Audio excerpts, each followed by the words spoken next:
आपका हमारी आध्यात्मिक यात्रा में हार्दिक स्वागत है। आप सुन रहे हैं शिव महापुराण, जो सनातन धर्म के ही अनमोल ग्रंथों में से एक है। इस श्रृंखला में हम आपके लिए ही इस दिव्य ग्रंथ के प्रत्येक अध्याय का शाश्वत पाठ प्रस्तुत करेंगे।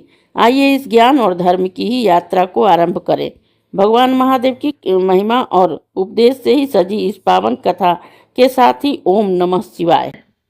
भीष्माध्याय दक्ष यज्ञ का ही वीरभद्र का आक्रमण।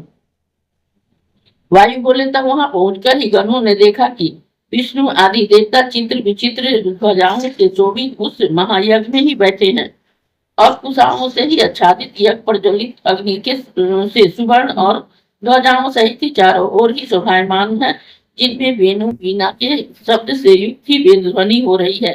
हजारों देवंगनाएं और अप्सराएं बैठी है। दक्ष के इस यज्ञ को ही देव प्रतापी वीरभद्र ऐसा गंभीर सिंहनाद करने लगे जिससे कि आकाश व्याप्त हो गया और गणेश्वर के ही किलकिल शब्दों से ही मानो सागर का ही तिरस्कार किया गया हो, तथा जिस शब्द से ही देवता व्याकुल होकर इधर उधर भागने लगे।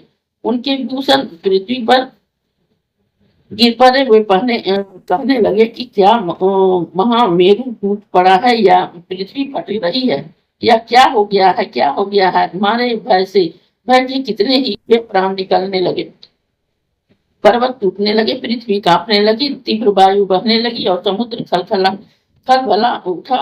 अग्नि का ही तेज क्षीण हो गया, सूर्य की प्रभा जाती रही, ग्रहों नक्षत्रों और तारों का ही प्रकाश विलीन हो गया। इसी समय ही भद्रकाली और गणेश्वर को साथ किए ही वीरभद्र यज्ञ स्थल में जा पहुंचे। इन्हें देखकर दक्ष भयभीत हो गया, किंतु जैसा का तैसा बैठा ही रहा और विवाद करने लगा। वह इनसे क्रोधपूर्वक बोला कि तुम कौन हो और क्या करने की इच्छा है। तब दुरात्मा दक्ष की ऐसी बात सुनकर ही तेजस्वी वीरभद्र ने हंसते हुए उस दक्ष के सही देवताओं अभिष्टों को देखते हुए ही मेघवत गंभीर वाणी में यह अर्थयुक्त वाक्य कहा,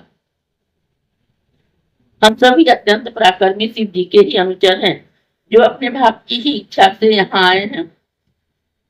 तुमने इसमें हमारा भाग कल्पित नहीं किया है, इसका क्या कारण है? अब या तो हमारा भाग दो, नहीं तो हमसे युद्ध करो। तब वीरभद्र के इस कथन को सुनकर ही देवताओं सहित ही दक्ष ने कहा कि यज्ञ कर्म के लिए वेद मंत्र ही प्रमाण है। हम यज्ञ में ही भाग का विधान नहीं करेंगे। ऐसा कर हुए वैसा ही मंत्र कहने लगे कि जिसमें भी महेश्वर का भाग न हो।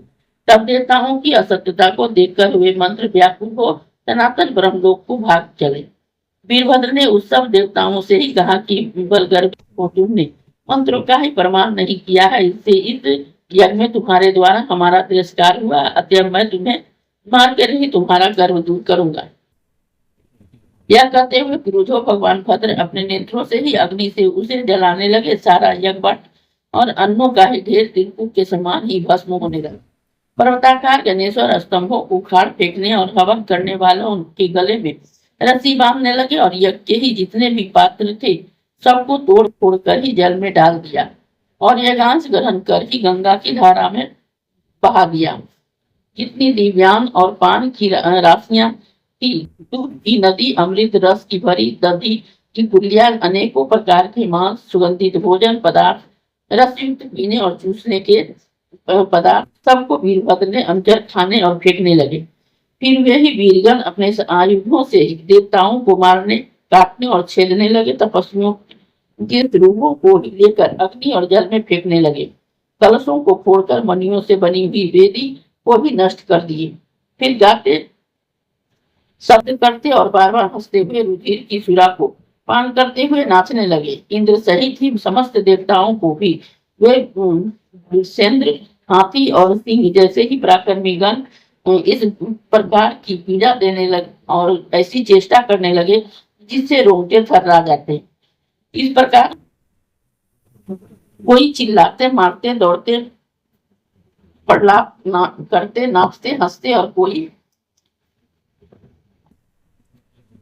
अपशब्द भी कहते।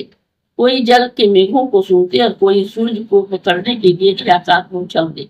इस प्रकार से यज्ञ वेदिका को नष्ट कर सारी वस्तुओं को जल में ही डाल वे प्रलय काल का सा शब्द करने लगे। उन्होंने द्वारों के किवाड़ चौखट उखाड़ कर दीवार और चाला को ही विध्वंस कर दिया। छज्जों और झरोखे आदि सबको ही नष्ट कर दिया। चारों ओर हाहाकार मच गया। स्त्री पुरुष हाँ नाथ, हाँ माता, हाँ पिता, हाँ पुत्र, हाँ भ्राता, हाँ माता कहकर अनाथों जैसा शब्द करने लगे। इस अध्याय के श्रवण हेतु आपका हृदय से धन्यवाद। हम आशा करते हैं कि शिव महापुराण की यह दिव्य कथा आपको आध्यात्मिक शांति और गहन ज्ञान प्रदान कर रही होगी।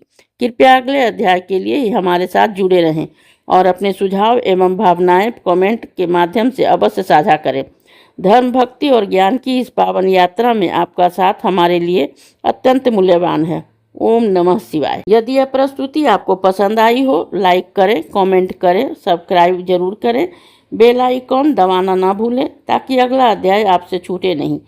और इस पावन ज्ञान को ही शेयर करें अपने परिवार और मित्रों तक।